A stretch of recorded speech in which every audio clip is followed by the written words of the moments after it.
Welcome back, everybody. Today we're starting something very special because we're going to learn the nimshal.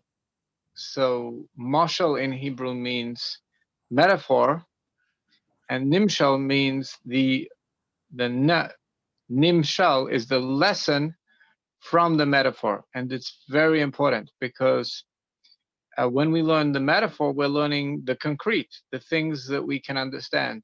Our human brain is able to understand things that we can experience, we can see, we can hear with our senses.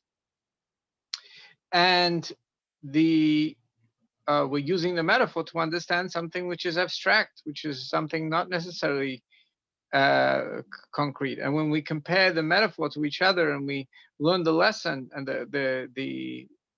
the lesson which is common from all the metaphor, that is that is abstract. And then when we start learning in Hasidus, in the text, when you start seeing the word nimshal, you know that you're moving into the right brain. We're moving into something which has to be perceived by the divine soul. We know that this is what's going to have the main impact on us from a spiritual perspective when we do this work, when we do this study, when we analyze the nimshal. So that's exactly what we're going to start today.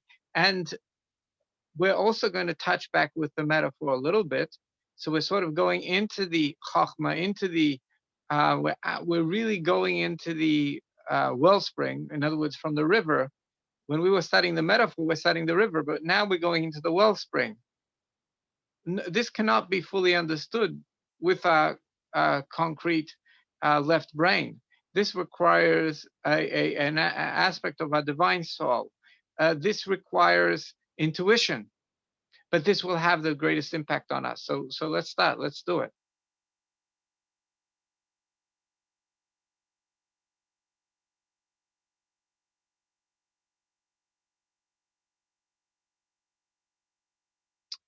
Okay, vanimsha mikol anal b'nefesh yuvan lamaskil l'mayla. And the lesson from everything that we've done till now in the soul, we were actually analyzing the soul. Now a person who's a maskil means a person that is going to use their right brain to understand what's going on in the spiritual worlds, to understand about God. Ba'atmos erein sev shelifnei atzimtzum, in the essence of the unlimited light, unlimited potential that is before the tzimtzum, before the first contraction. Shenikra yachid, the first level that we've been studying is called yachid. The highest level of the soul is called yechida, which is the feminine word for the essence of the soul. Yachid refers to the essence of God, to the essence, or at least the revelation of the essence of God. V'kol gam sham esesphiris. We learned already that even in the essence of God, there are 10 spheres, there are 10 building blocks. V'nikra spheres hagnuzis behelam atzmus. However, the terminology which is used is the 10 spheres hagnuzis, which are hidden, like gonus would be like kept in a vault. Behelam atzmus, in the helam means the hiddenness of the essence, mamish.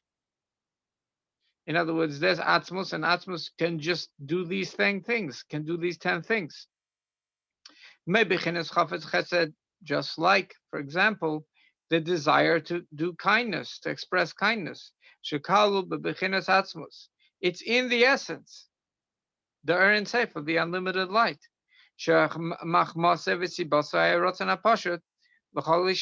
Because God in his essence has a desire to do good, which is one of the 10 building blocks. Yes, that was what inspired the desire, the simple desire, which wasn't that doesn't have forms and details yet. The to the entire chain order of creation. Shazeu davar prat. In other words, the desire to create a specific creation with specific details.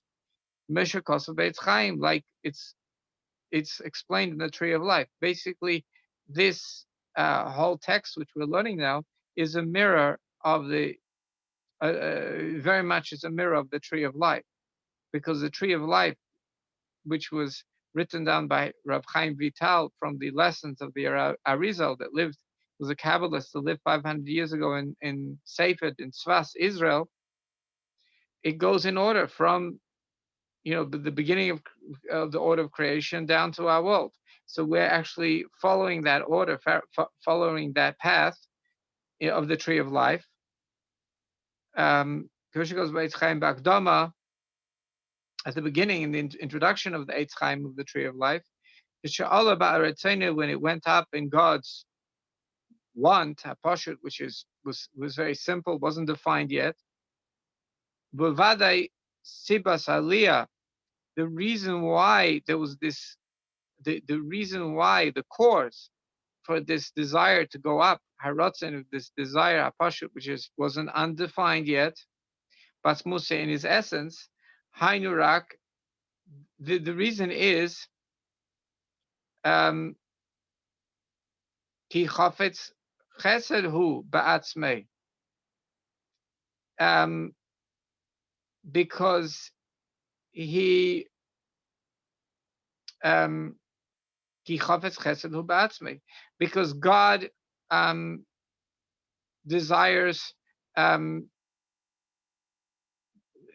God desires kindness in his essence. Okay, because he has it in his essence, therefore it went up in his want, lahetiv, to do good, lahetiv chaste, to do good with his kindness, lias makar lemakar aishtashlos, to create a source of a creation. In other words, there's an order of doing things. So you have to create a source of a source to this chain order of creation. The kavachut, what is this? The kavachut, first he has to make a ruler, he has to make a string. A ruler is going to measure the amount of energy. The string is going to create a beginning, middle, and end. So there can be a story. And this is al derech dugma. This is like the metaphor. We're going back into metaphor, right? It goes back into the metaphor. Because of the essential emotion, the chafetz chesed of wanting kindness, which is included in the yechida and the essence of a human soul. That's why they want to make a birthday party for somebody, or that's why they want to make some other kindness canal, like we've mentioned in the previous chapter. And therefore went up in his want to do good and kindness, v'davar prat, in a specific way, canal, like we've mentioned before. Sheba begaloi min halmai hayuli, that it comes, Sheba begaloi min halmai hayuli, that this desire to do kindness comes into revelation from the potential. Hiyuli means potential. The chafetz chesed of the desire of kindness. Lichlol kol ma sheyale beprat. That in that desire, it includes in it everything that's going to come out in the parts. In the specific Ritzayna desires, lahetiv, to do good, hakol ba machmose, everything comes because there is this essential and because it's this essential emotion that of kindness that is giving the power, giving power. Just like when you have a revealed desire, it comes because there is a subconscious desire, machmas chafetz chesed, because it's a subconscious desire of kindness. Zeh kalul miyud. And by the way, this subconscious desire for of kindness obviously has 10 parts. It has Chabad. It has intellectual parts, which are going to clarify it, umidas, and it has emotions, which are going to make the essential desire, come into motion, come into play. And from this, it is it is definite that in the desire, this potential desire to do kindness, which is included in the essence, mamish, in the it's actually included in the essence, kol mayud. It includes in it 10, just like a human being has 10. You see, when he starts to do the organize the birthday party for somebody out of kindness, you see that it has parts. So therefore, also by God, because we come from God, we are metaphor for God. It also has 10, has chachma. God has wisdom, umides, and emotions. Chulu. Just that it is inappropriate. It's impossible to say that they are somehow mixed together, like in a dough. You mix like all sorts of things in flour and water in a dough. No, it's not like that. These actus and the different ingredients are not like united as ingredients. Because it's in a potential state still.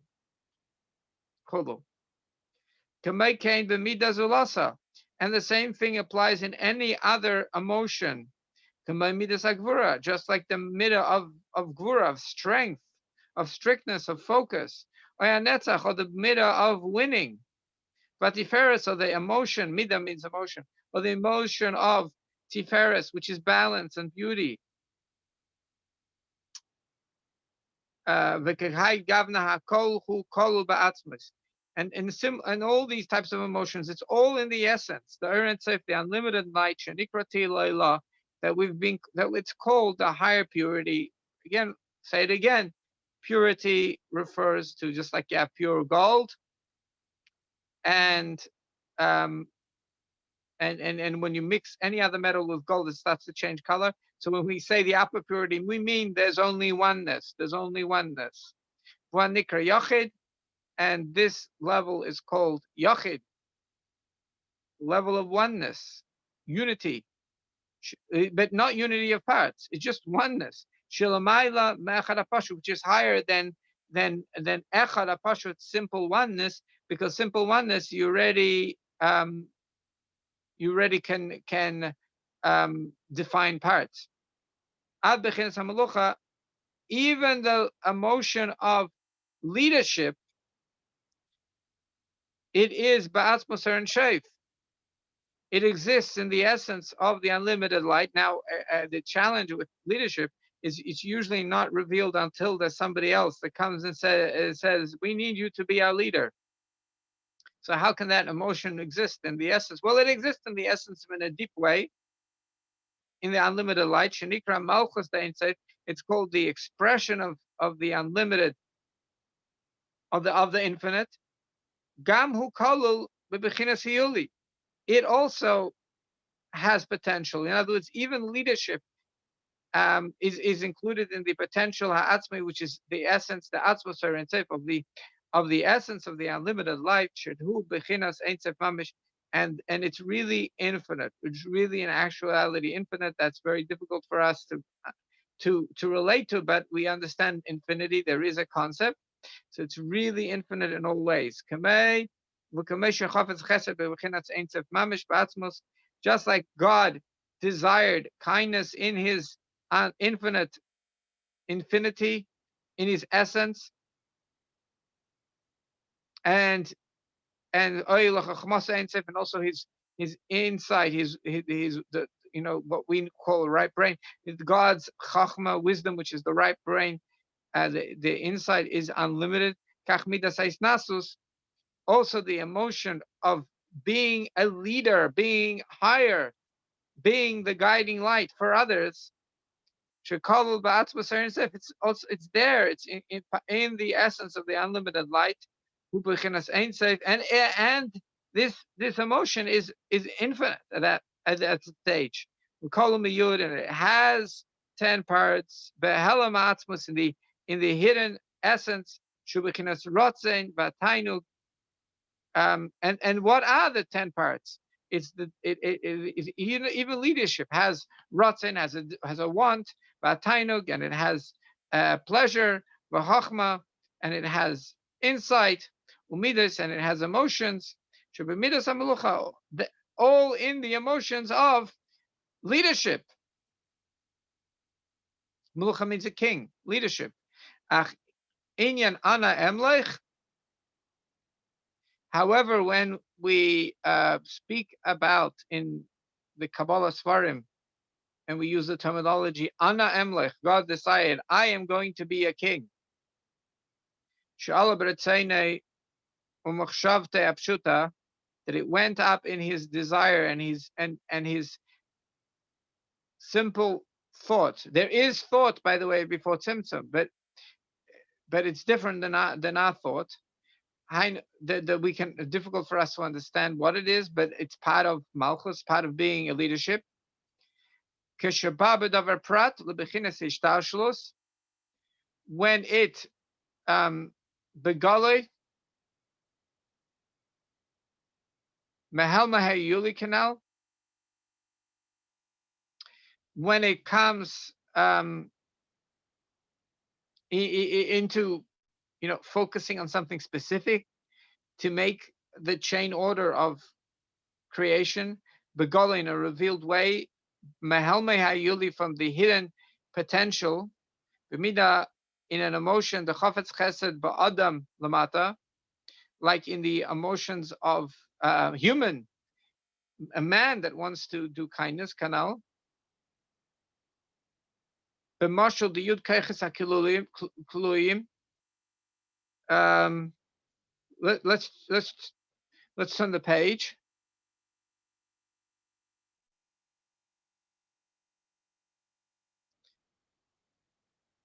Shebechinas yechida,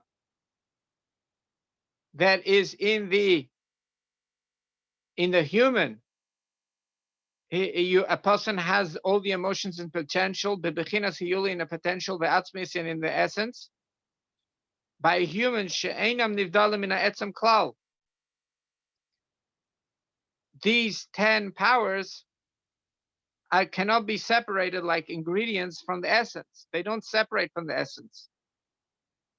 And then he goes to the metaphor, the second metaphor, like a scientific metaphor, like the power of movement, like to throw a pitch, to throw a ball. The Australians would say to throw a cricket ball. Like the ability to move, it's all included in the essence, hachai, of a living thing. And then he uses the third metaphor, which is the idea of a souls. It's a little more artistic metaphor. Kispashtus achayis hayuli, like a potential life that a soul gives power to a body. Shekolu be'etzem nefesh. It is the essence of a soul. That's what it can do. It can suddenly transform when it starts the power of a body. It can now transform into a power that's going to give an eye the ability to see, to create an internal representation of the outside world, the ear to be able to hear, create a different internal representation of the outside world. And before it does it, you can't say that these are ingredients that it has. It's just like, wow, the essence is able to do these things. Just like a person can't say the actual pitches existed in the sports person before they actually happen. They're just in potential. They don't exist, but they do exist in potential. And we'll just say, we're going to stop for a question in 1 second. And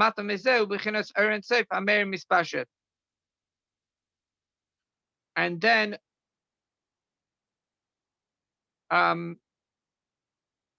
when things are in a essence, it's all in potential. But then when the potential becomes actualized through a symptom for focus, we get and Seif Ameir Mispashet, the light of the essence, that spreads. Now, if you remember, we used actually a sun metaphor, because really everything the way it exists, it's like as if it's light inside the sun. It's like inside the sun, you don't even it's like in potential. The nuclear fusion is in potential at that stage. But you have to say that it has the potential to make all the different forms of light. Just that the way we perceive things, we think we perceive things as if they're outside of the essence, like a sun is giving light to other things and as if it's leaving the essence, but it really never does. It's just only our perception of the world as if it's sort of like leaving the essence because we don't see the essence. When we are discussing the idea of Yochid, everything's still in the essence, before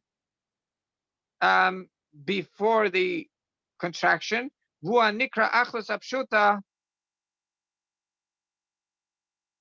And that's what we call the oneness, which is simple.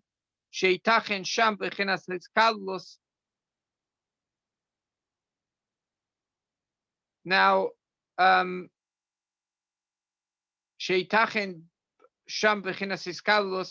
because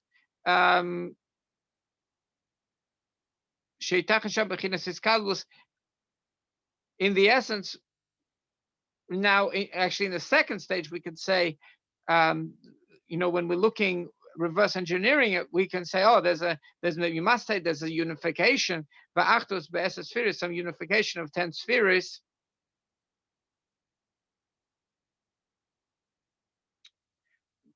They're just we have to establish as 10 building blocks. However, they are called 10 spheres without a definition. Ma means what ma means what in Hebrew, so it means without definition. Because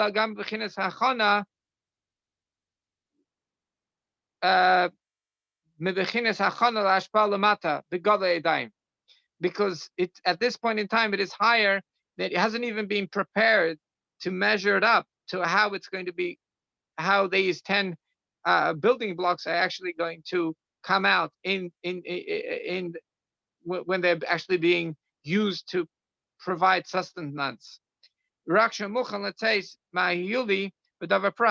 the second stage, they're just ready to leave from the potential to be specific, just like the desire of the kindness, which is potential canal. When it comes to create a desire and a want and a desire, chesed of kindness, beishtashlus the kav, in the chain order of events of creating posterula, gam even though it hasn't yet come out in revealed, gomer in an actual revealed way, gam even inside the essence, it's not, you can't say it's revealed. Al-Kapanim, in any case, you can say that 10 parts unify Veiskalos and are all like a part of a whole. But it's called simple oneness, because we're still in the light of the essence, which is undefined, is totally undefined. We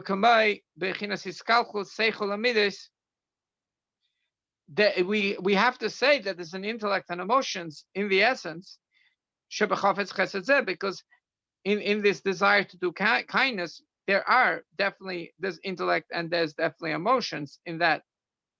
Because that's what caused it to go up in the want, and in God's wisdom, to actually do good.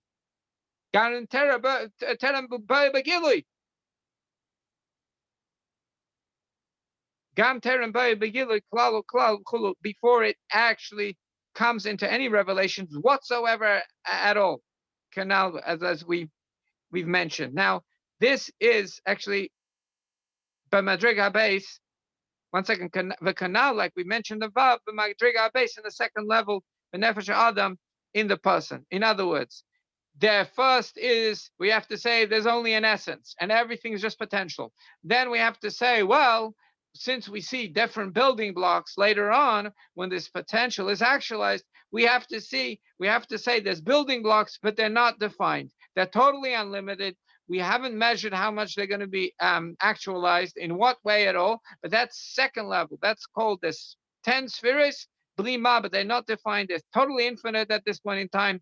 They're not measured at all. And that's when we use the word echad, one, instead of yachid, oneness. Yachid is oneness, echad is one, because echad could be used to say 1, 2, 3, 4. Echad, shtaim, shalosh, 1, 2, 3, 4. And before we go to the third level, let's just answer the question. Rabbi Smith, there was a question that came up. I wasn't able to read it. Maybe you can read it. Sure. You mentioned that usually one becomes a leader if someone comes and asks for a person to be a leader. However, does that mean we should not attempt to lead unless someone comes and asks us? Question mark. What are the other ways of knowing if one is a true calling to lead rather than just acting from pride? Rabbi Smith, can you say that again? I'm just starting to think about it. Let's just say Okay, that so again. let's split it into two questions. Okay, so because I think one needs to be, the first part needs to be answered independently. You mentioned that usually one becomes a leader if someone comes and asks for a person to be a leader. However, does that mean we should not attempt to lead unless someone comes and asks us? Yeah. So let's look at the study, the David HaMelech, the King David. So, he was just doing his thing. And he was happy doing his thing. And he doesn't want to exert his desire onto other people. He doesn't want to control other people. He was happy making poetry to God, writing the book of Psalms. And he was happy looking after sheep, and we know the stories. He put a lot of effort to make sure none of his sheep would be damaged. So was he a leader? Yeah, he looked into the opportunities that he had, which were given to him by God, which happened to be looking after sheep. And he put a lot of effort to protect them, even an individual sheep. He put a lot of effort to give each individual sheep the right food. And he put himself even in danger in order to protect the sheep. So that was the opportunity. He didn't want to control people. He didn't want to put his will and desire onto other people. But when God saw that he did his job with self-sacrifice and well, so he gave another opportunity. And so King David took that upon himself. But he didn't fully, it took a long time. He just became like a king of the city. It took a while till he became the king of the entire nation. In other words, even when he was officially king, he didn't want the seat. He clearly wanted his father-in-law, King Shaul, to be successful, and he didn't want to and he didn't want to do anything which would diminish the kingship of King Shaul. But however, when it came to what was under his control by divine providence, he led that. And when people asked for help, so then he stepped up to that to that job. So whatever God gives you, you try to do the best in that and look after people.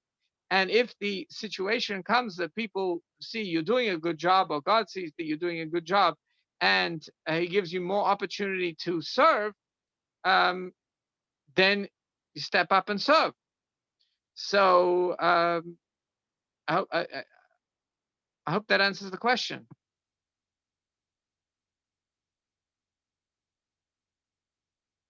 The superpowers, by the way. So when we're speaking about Melucha, it's the superpowers. The superpowers of Melucha, of divine kingship, come into a person usually when the others request for help. And that's when the person gets like lifted up, head and shoulders above others, because they become the vessel, and this kingship, God's kingship, needs a vehicle. So it starts to rest on that specific person, and the person now starts to understand things on a deeper way than other people, and he gets more powers than than he had before. And even King David, he started off, I believe, Malchus of Asiya, and he had this journey of going up to a higher level of Malchus, till he became Malchus of all of Israel. And I believe towards the end of his life, he had a impact on the entire world, at that time. Right. In addition, just if I could add to that point, which is that I think in terms of the question here, there's a difference between leading and taking correct action. So they're two separate points, and one, if you take correct action, it could then bring you to the attention of people who want you to lead. But let's take an example, a person who took correct action. So Pinchas, when he saw that no one else was taking action to stop the some of the Jewish leadership who were falling into the traps set by Bilam and the enticement of the Jewish men into idolatry, then he took action. But it didn't make him a leader. In fact, he was pretty much rejected by the population as having killed someone, and therefore he was a murderer. Now, he didn't, his decision to take that action was not affected by what the outcome was going to be. If he had been killed in revenge by the fellow members of the tribe of the one that he killed, he would not have changed his decision. He wasn't looking for leadership, wasn't looking for any accolades. He was, or even told he was right. He took the right action because he knew it was right, and then he took it. Now, only afterwards did God come and give him a covenant of saying, because you've done this, I'm giving you my covenant of peace. I'm now making you into one of the priests. That's something that came later as a gift from above. So I think that example shows us that really the main point is to focusing on the action that's in front of us. And then we see what God wants for us. It could be, you could take the right action, say the right things, write the correct articles, and everyone's going to scoff at you and completely ignore you and say, like, why do we have to hear from this guy again? Because we're not interested in what he has to say. And doesn't take anything away from the right action you're taking. It's a separate process in which people will say, we want this person to be a leader. And that's what Rabbi Chirik was talking about, the gift from above, that really it becomes a leadership. Person is now leading other people who want to be guided in following the example of taking this right action. Right. So that it's very important that the people want to, and also it's sort of the people make the person a leader. It says in Pirkei Avos, that's because your success in being their leader is not because of you, it's because of their parents pray for them in heaven, and they're praying that to God that, hey, somebody help our kids out. And so then God decides, okay, that this person is going to be the channel with which I'm going to use to help these people out. So you're working for God. But it's not because you're so amazing, that's why you're the one that was chosen. It's because the parents of these people are praying and asking God for help. So he's using you as the instrument. So even when you're successful, it's not because you're such a great leader. It's because God chose you to work for him, and he worked through you. So it's not even your powers. And so that's why kingship is actually the emotion of humility, because the leader knows it's not him. It's like he's getting powers that are not really his, and so he's constantly feeling humility that he's being chosen to do something that naturally he wouldn't have. but he's has strength because he knows it's not his powers. He's just like working for God. So he has also strength because it's not his power. So it's strength and humility at the same time. It's fascinating what you're saying. And also it brings another thread of it together, because the example that came to me was the Lubavitcher Rebbe. So when his father-in-law passed away, he didn't want to become the Rebbe. And there was another person who could have perhaps become the Rebbe, could have been chosen by the Hasidim. But let's take a look at that period of time. For example, the Rebbe, when his father-in-law was alive, he was doing everything possible to implement his father-in-law's instructions and guidance and bring Mashiach. If the people, for some reason, had said, had not come to him and asked him to be the leader, would he have changed any of the right actions that he was doing? No. He would have continued doing the exact same actions that he had been doing beforehand. He would have continued to articulate the message of hope. He would have continued to bring the knowledge of God to the world, and he would have talked to whoever would have listened. So the fact that people came to him and made him into a leader didn't change his commitment to doing the right thing. Now the obverse is also true, meaning to say, let's say you have a person takes a leadership position and he's afraid that people are going to get rid of him, because it comes with the position of leadership. Once the person's in a position of leadership, he automatically has opposition. So right now, if you're not a leader or known as a leader and you're just doing the right thing, people might scoff, they might say that's ridiculous, they might disagree or applaud, but it doesn't have any effect on the person's position. But a person becomes a leader, then there's people who are going to try to overthrow him. We see the example that Rabbi Cherik brought before of King David. People were immediately trying to either prevent him from becoming the leader or then trying to depose him. So what's going to happen if a person is going to start calculating, I can't do all the right things, I'm not going to do the right next thing to do because maybe people are going to depose me. Maybe if I really invest myself in this position, they're going to throw me out next week. And then a person becomes totally, now he's lost sight of the truth. The truth is that the commitment to the right action is really the foundation. He has to be a true leader, he has to be committed to doing the right thing before he's a leader, when he's appointed leader. And even if, God forbid, he was to be deposed, it wouldn't, let's say that they say to him, okay, so-and-so, we don't need your services anymore. His actions would not change because he would still be committed to taking the right action. So he's not invested in the position of the title. The ego doesn't become tied up with the position of the leadership.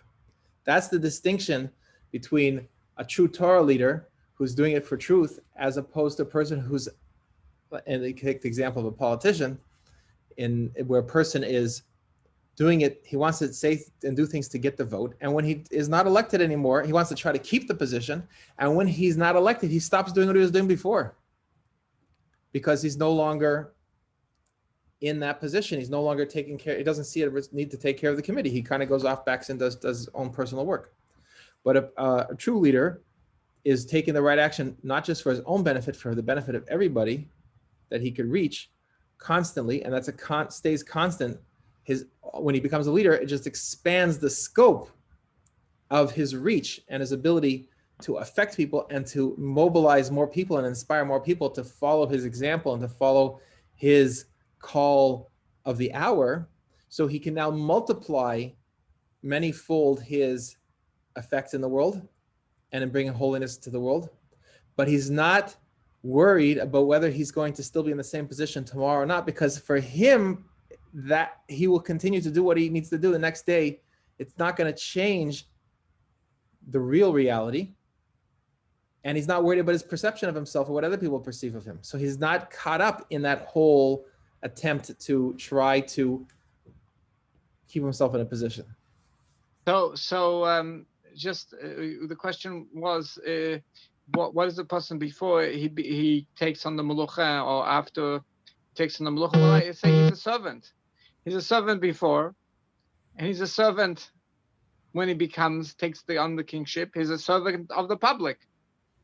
And there's stories in Jewish history where there was a rabbi of the city, and there was some hidden scholar that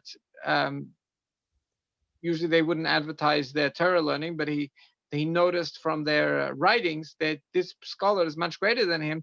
And the rabbi got up in front of the community and he said, this guy really should be the rabbi because he's a much greater scholar than me. So he's a servant all the time. Just because he was the rabbi and the leader, he realized, well, I'm serving the community. What's best for the community is this other rabbi is greater than me. He should be serving. He should be the leader of the community. So he was a servant entire time. He doesn't care if he's the one.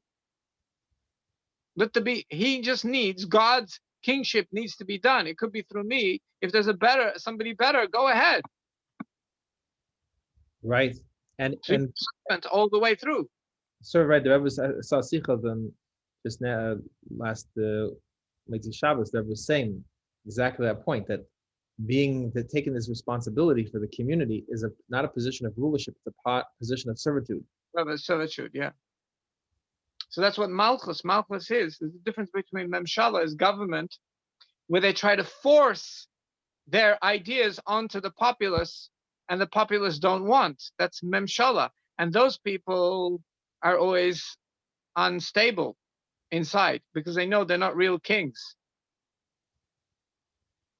That's Memshala, and they get these they get these issues, internal issues, where they don't think they're up to the role, and then they start to suspect people and bet because they don't have the proper melucha. They have Memshala, they have governance or government, but they don't have malchus, which is proper leadership, where they're a servant of the people. So if they're a servant of the people, they don't mind. If there's a better servant than me that's going to serve the people better than me, I'm okay with that. Right. And that, I think, going back to the second part of the question was, what are the other ways of knowing if one has a true calling to lead rather than just acting from pride?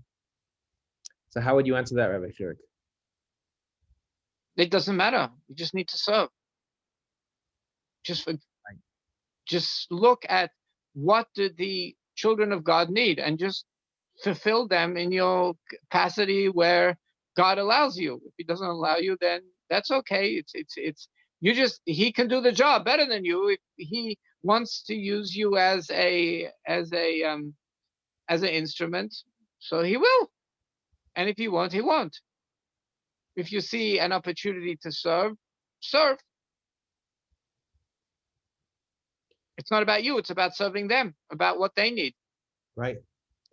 And since we're human, the thoughts of pride will come in, but then that's the service that we have. A part of our service to God is to filter between these two types of thoughts that are coming to mind, one of servitude and one of ego, and to let those thoughts go aside, let those thoughts just pass and not attach to them and not be driven by them. A lack of understanding of reality of what's really going on. Right. What's the real, that's what we're studying Sha'ar Yichud.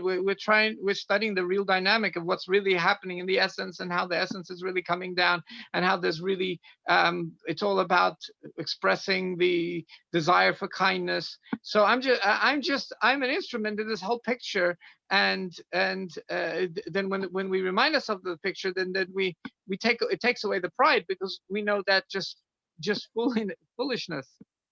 It's not really like, right. You understand, there's a much bigger system over here. How could I have pride? Am I better than anybody else? I'm just an aspect of this system. Everybody is an aspect of this system. Right. So let's go back to the text. Beautiful.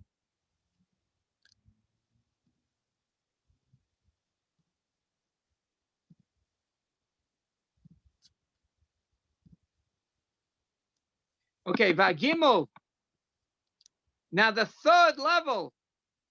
So we got Yachid, Echad, and Kadmon. In the Ashkenazi shuls, they sing Yigdal on the sometimes after the services, and over there in the prayers we say Kadmon, L'chol Nivra, I believe.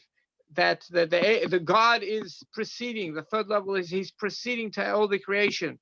And what does that really mean?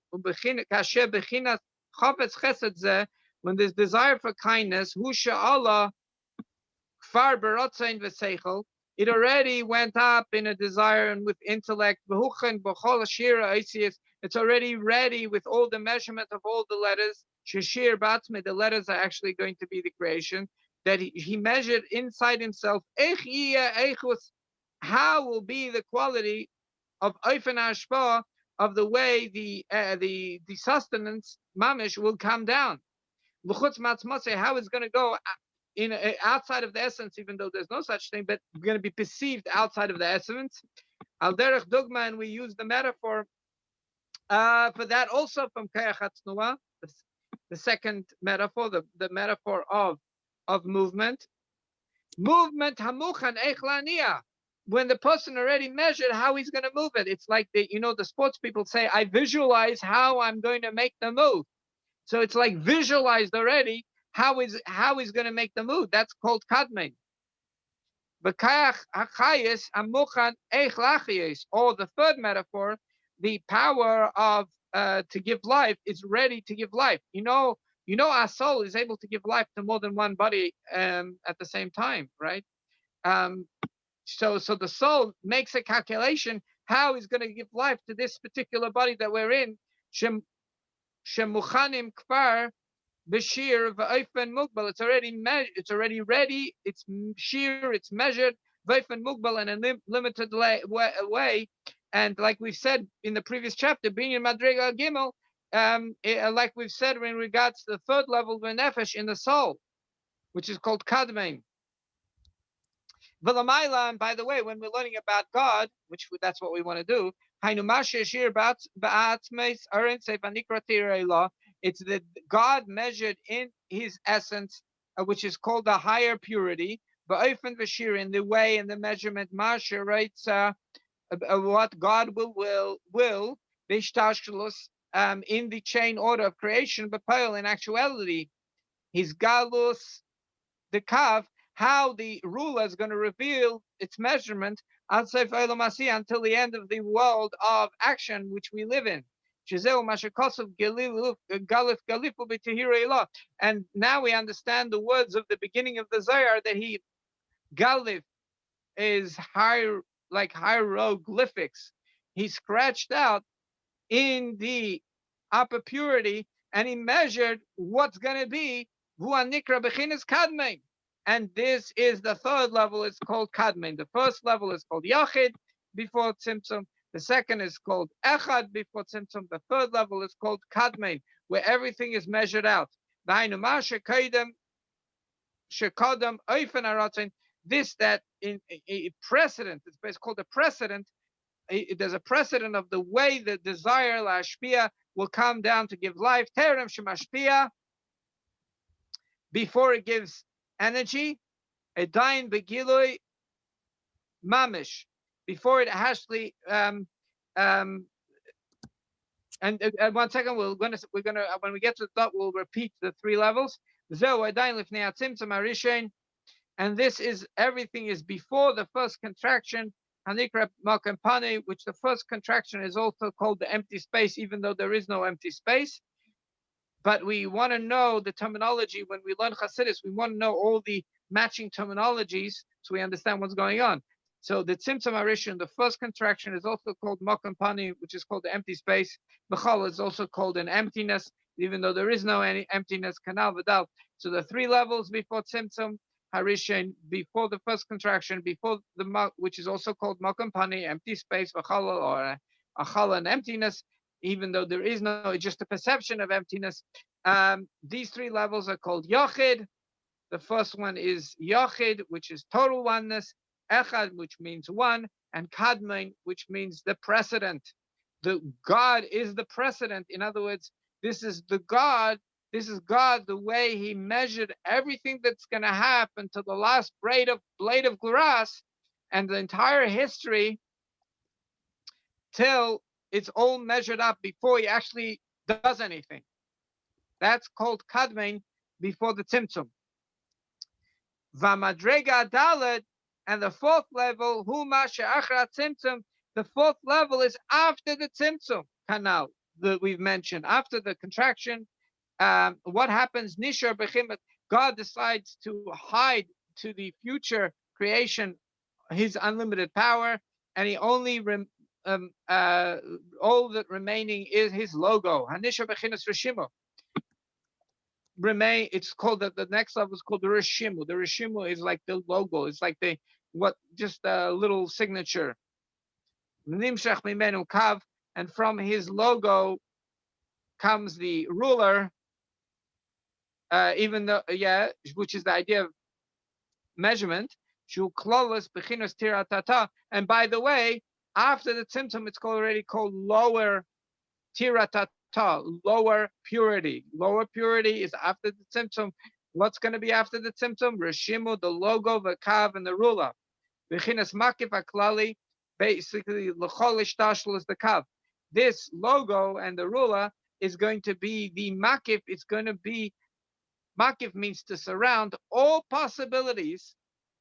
That's going to, it has in it all the possibilities of the order of creation, a chain-like order of creation, the kav of the ruler. Shezeu abba b'chinas hashpal lamata mina asmus. The ruler, what's going to, in other words, it comes down in a way of giving sustenance to lower levels from the essence. Kamoshel chayas hamispashet begolel achiyis, like the third moshel, energy that comes from the essence of the soul to actually give life to the body, that the body actually revealedly is suddenly alive. Or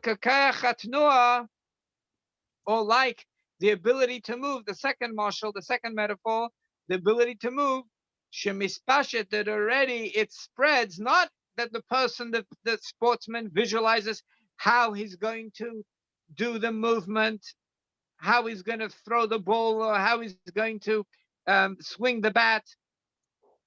That's kadmon. That's no. It already is coming down. Lania b'poel. The energy is already coming to move the hands in actuality, begola, in a revealed way that the audience can see. What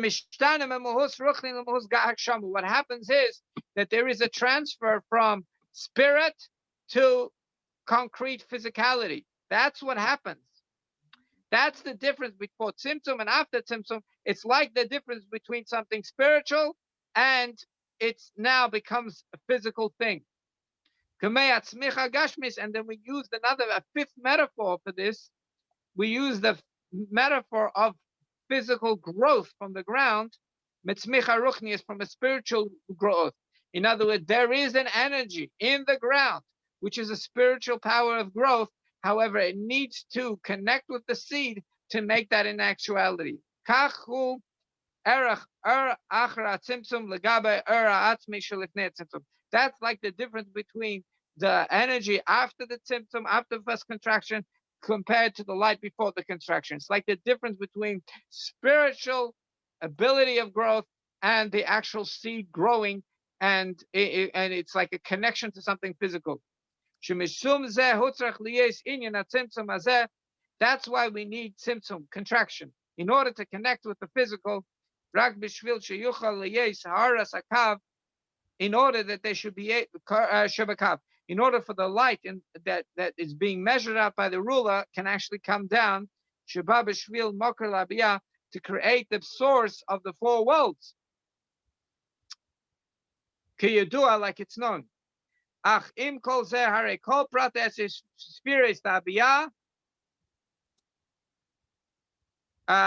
However, all the parts of the four worlds, all the 10 spheres of the four worlds, hakol flulim mitchila, they were all originally included in the essence of the unlimited light, in a potential state, in the essence,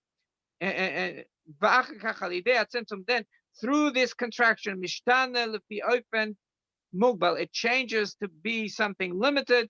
Bashpa klali, in a general, now general energy is coming down, the kav of that's going to be measured by the ruler. The first thing that he's going to measure is not anything specific. Is going to measure every potential in every single domain. That's what Seder means. Like a clock has all the 12 hours in potential. That's what you first need to establish. This is like the energy of the soul, which is spiritual. When it comes to give a life to the body, so it has to have the potential to be able to see everything he's going to be able to see in his through life, right? Or to be able to hear everything that he's going to be able to hear through his entire life. The energy which comes down from the soul and interfaces with the body, it has in its all the physical aspects of life: the kidney, the liver, Ria Vishmiya, seeing, Vishmiya, hearing, Shebaguf Agashmi, in the physical body, Penal. The Inyan Atzimtzum, the Reshima is Barber Samach. By the way, in the next chapter, we're going to explain to you the idea of the next chapter. We're going to explain to you the idea of the contraction, the idea of the logo. But now we're going to just finish off, and we're going to explain something very important that you just heard a lecture, right? You just heard a lecture, and you basically, if you don't anchor it in something that you do every day, you're going to forget all this information, or at least it's not going to be conscious. It's going to be in your memory, and then it's not so useful in your memory. So you really need to put the effort to open up the daily prayer book and to connect it to these certain words which you're about to go learn now. And then and then you're going to put the effort to stop right before you say these words, and you're going to say, well, what did I learn in the lecture? What were the metaphor? What were the 4 metaphor and the 5th metaphor? Right? And we're going to stop, and then when you do it for a few days, you're going to start touching base with these ideas again and again. Then it's going to make an impact on your life. That's when you're going to get the real insight. The divine experience only comes when you do this. When you're listening to me, you're not getting the divine experience. But when you open up the prayer book and say these words regularly, and you have in mind what you've learned in the last 3 weeks, connected to the words, then it's making an impact on your life. Then it's useful. So let's go explain. Zeu Pirsha Klali. What we just explained is the holistic explanation on the words Lamashikasa that we say close to the beginning of prayer. Baruch Sha'amar V'Haya Ha'elam.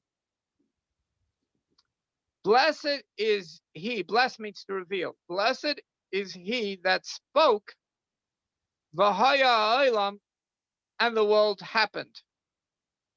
And it was the world. So we're going to say, I'm going to, it takes a little bit of work to fit it into the words exactly. But I'm going to say that Baruch is going to revelation from Yachid, comes from Yachid, from the first level, from the oneness. She'amar, and God spoke in his oneness. In other words, right before he speaks, he needs to establish the 10 building blocks. That will be the Echad, the second level. V'haya Olam, and V'haya Olam, and the world happened. We're going to think about the fact that this is the third level, Kadmon, where he measures up before the world actually happens. He measured up everything that will happen. So Pirush, so the explanation of these 4 words are She'amar, that he spoke, God spoke, B'Helem, in the hidden, B'Retzena Apashut, simple, undefined want that he had, Shebamalchus de Ein Seif, in the expression of the leadership of his Ein Seif, unlimited, infinite self, when it was still inside the desire to do good, ha'atzmi, which is in the essence canal, and then after he spoke inside himself, it happened. What happened? Begoli. What does it mean something happened? It means a revelation, a potential revelation for the receivers. The davar prat, light going to spread to make something specific, lishtashlus, to create this chain order of events, the esmoker l'chol ha'olamas, in order to be the source for all the worlds. Upirish v'ha'olam, and he's explaining these words again. Baruch Shamar v'ha'olam. Now he's explaining the Baruch Shamar, the third and fourth word. V'ha'olam, the world happened. Hainudavka, what do you mean the world happened? Means min mashashir be'atzma bekeach, from what he measured in potential, shel sherish ma shemishava, which that is the source of what's going to come about in the world. Achikach, afterwards, shemishava achikach ha'olam, that the world happens afterwards. Haklali, like the general world. General world means the potential for everything or all of history. Shenimshach min akav, that it comes from their ruler, canal, like we've mentioned above, Adal, and this is enough. This is enough for you to be able to pray every day. Ubaruchu, and then the next words in the prayer. So you have 4 words of the word Baruch Shama V'Haya Elam. We basically go through the 3 levels. And the world happened. In other words, the world happened the way it was planned by God inside himself before he revealed everything. Every last detail was planned. Ubaruchu, and blessed is he. Blessed in Hebrew means to reveal. And he, the here and he was revealed. Nistar. So he, we don't say who, we don't say his name. We say he, because we don't know. In other words, it shows that the narrator is not known. So that's why Baruch Hu, blessed is he, Nistar, hidden, Hainu bechinas kadmeinu shel olam, from the precedent of the world. Kadmeinu shel olam, God is the precedent of the world. So we don't know the precedent of the world. That's hidden to us. So that's Baruch Hu, blessed, becomes revealed that which is hidden, which was measured up, which was in precedent. Dainu mashe shir ba'atzmei, this that he measured in himself, b'kayach, in potential, v'kamesha kosovo, like it's written, magid mireshis achris. God tells us from the beginning, the end. In other words, from the end, we can know what there was something in the beginning. Mireshis the kav, beginning of what? The beginning, the akav, the beginning of the ruler, at seif, until the end of the ruler. The end of the ruler is our physical world. The beginning of the ruler, he first measures spiritual ideas, and till the end, which is where we live, is measured up. And this all this measurement happened before it actually happened in actuality. In other words, everything happens from the way it was measured up in the precedent of the world. God is the precedent of the world. Canal. And by the way, the precedent before the world also in code is called Yemei Kedem. In prayer, sometimes you're going to say these Yemei Kedem, the old days. By the way, that even in our prayer book we have. And by the way, I just looked at the question. This is not something that happened once upon a time. This keeps on. That's a good question. This is not something that happened. It actually keeps on happening again and again. You make them, and this when we go before Tzimtzum to the measurements that God measures in order to create the world, it's called Yemei Kedem. It's called the days of old. Yemei Kedem, the days of old. What do we mean? From Kadmon, we mean before the Tzimtzum. Yemei Kedem from the days of old means before the Tzimtzum, where everything's measured up before it actually happens. What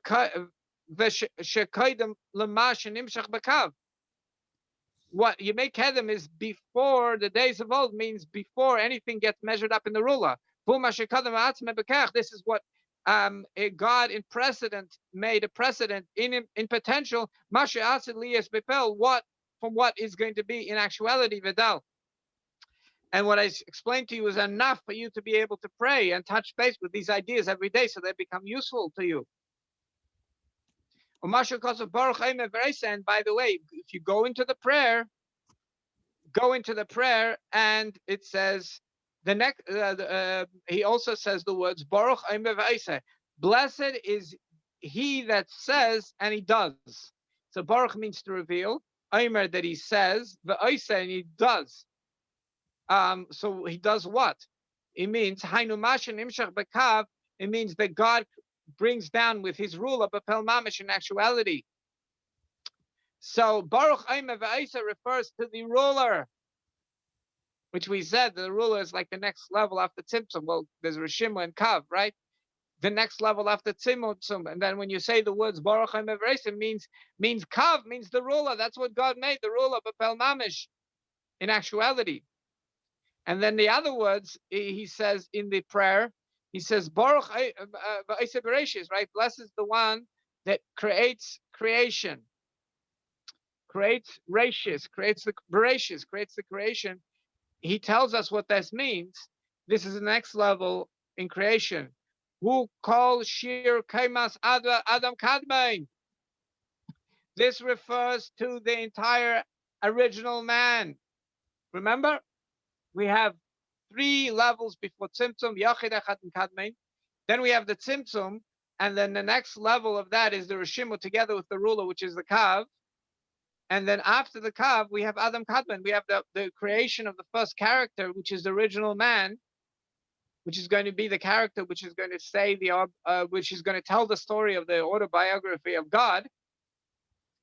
And so when we say V'Oiseh Bereshis, blessed is the one that makes creation, we mean the creation of man, the original character, Adam Kadmon.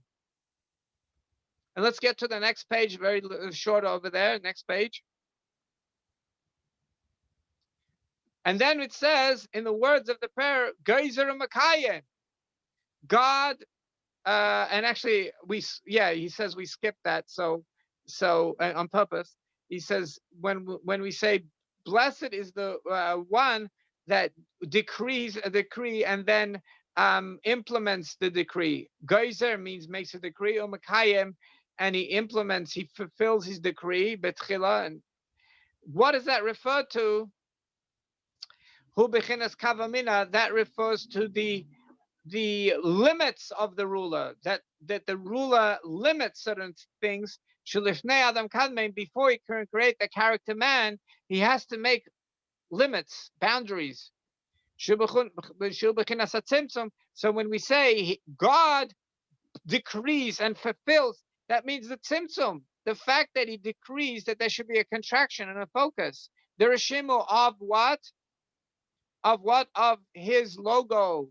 In his logo, he decides that people won't be able to read the logo because there has to be space. Only he's going to be able to understand, see the whole everything in the logo. There has to be space created. There has to be limits. So that's Geyser Makayim. He decrees that there should be limits, boundaries. And from that, we can create a ruler. You have to create the idea of boundaries. You have to make that ruler before you can make a ruler. Kiyadua. So we thought before, we've always said the first thing you need to create is beginning, middle, and end. No, the first thing that you need to create is Rashimu, which is the idea of boundaries. That's really the beginning of creation. The idea of boundaries. Like I'm going to explain Be'ezras Hashem with the help of God B'samach very soon. So we really need to open up a siddur and see it inside. That's really what we need to do. Open up a siddur. I don't know where we can find a siddur, but we need to open up a siddur. Think we can look, Rabbi? Do you think we can find a siddur with Baruch Shamar? Let's see.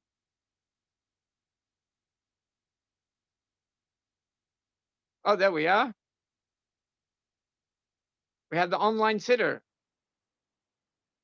Chabad.org. Siddur.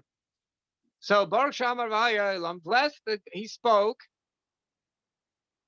and the world came to being.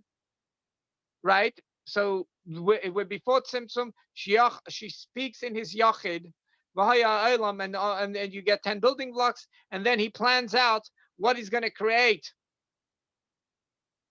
And then Baruch Hu, what's going to be revealed is what was already measured up in Kadmon. And then Baruch V'Eisa, blessed is he that speaks and does, refers to the beautiful Kav, that is the ruler. And then he says, Baruch Gezer Mekayim. And by the way, in order to make the beautiful ruler, we needed to make a logo, which is the idea of limits and boundaries of how much energy will be permitted to come down. So he makes Gezer decrease, and he fulfills his limits, so the world won't be overwhelmed. And then Baruch Eisa Bereshis, and blessed is he that creates Bereshis creation, who creates the universe. The universe refers to the next level in creation, which is Adam Kadmon, the first man.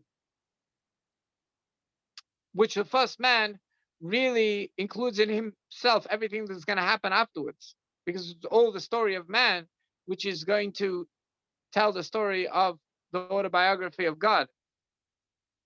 And that's as far as he explains. So you can actually put a little effort and go back over these ideas, and you can actually stop, think about the 5 metaphors, and realize that the metaphor of like the movement from Baruch Haim Everese, we move to Baruch Gezer Mekayim. It's like the difference between spirituality interfacing with physicality. That's like the difference between before Tzimtzum and after the Tzimtzum.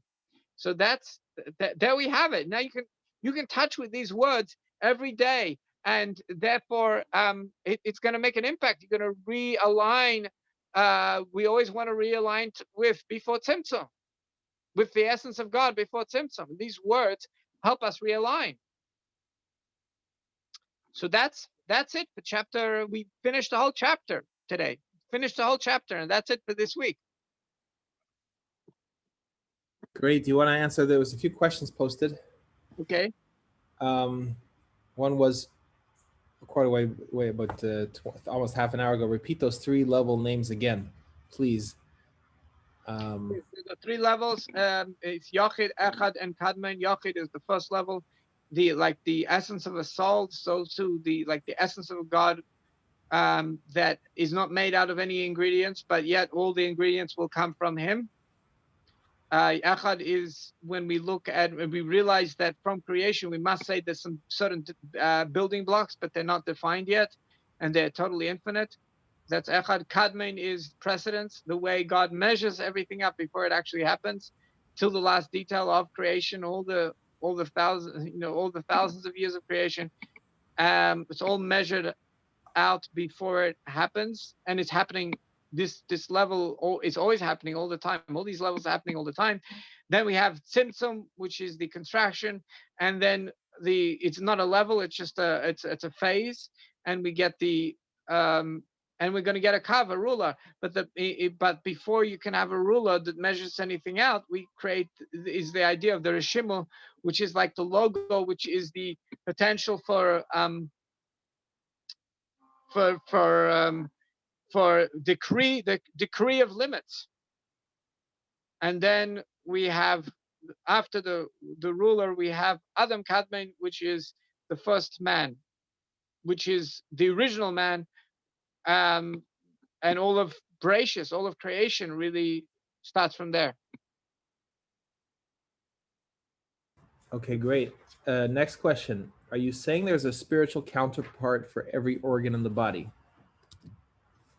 Yeah, of course. The organ will not function without its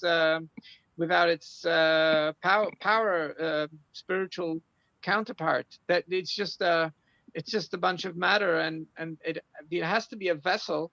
The organ has to be a vessel for that ability, that spiritual ability to power it up.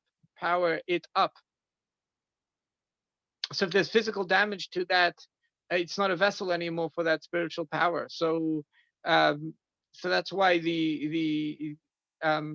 that's why it's really intricate how our equipment in our body, eyes, ears, right? They really require a lot of details on how they are physically set up. in order that they should be a appropriate vessel for that spiritual power. And if that spiritual power is not there, it will not work. And by the way, even if a person is like missing a part of their body, that spiritual power is still there.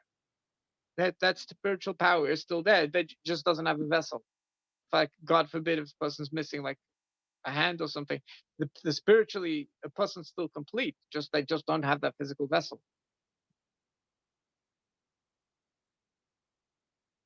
Yeah.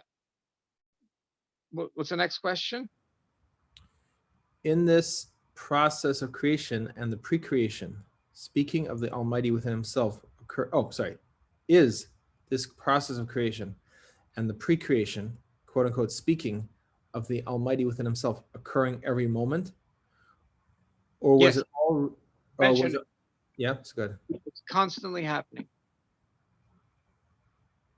Or was it all remeasured and now being revealed?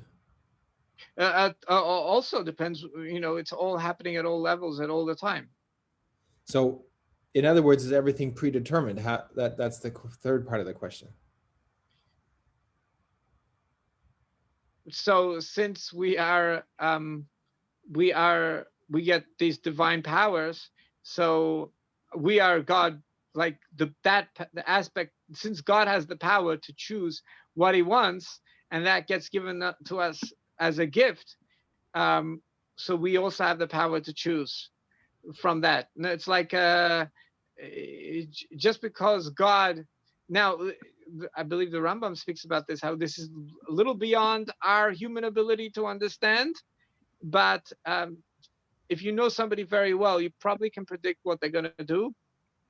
So God knows us really well, so he can predict probably what we're going to do, right? So he can for sure predict what we're going to do. If we're good, we can predict what somebody else is going to do, but God for sure can predict what we're going to do. That doesn't change the fact that we have this divine power to choose, and that's from him, because he can choose. So he's given that to us, and we can choose. So we just, we got to do our job and use that divine power to choose, and choose the best every moment. Considering the story of man is the autobiography of the Almighty, what do the current events mean? So in order to bring out good, you have to have the shadow. In order for a person to appreciate light, you have to have darkness. So the current events, it's like sometimes there's gray area, but now it's like even more pronounced. The darkness is more pronounced.